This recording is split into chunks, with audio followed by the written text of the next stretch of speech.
A floating wind platform was installed in the Canary Islands of Spain, soon to deliver power to the area's smart grid.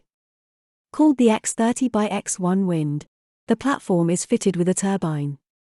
It is stationed at a 50-meter depth in a downwind configuration, connected to a mooring system and a pre-installed dynamic cable. The installation of the floating platform, requiring only small vessels, is a key milestone for the company and the floating wind sector.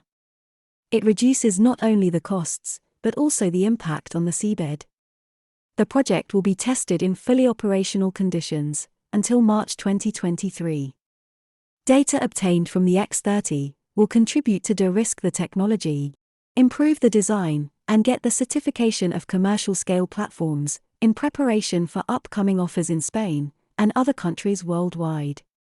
What do you think of this promising technology? Let us know your thoughts.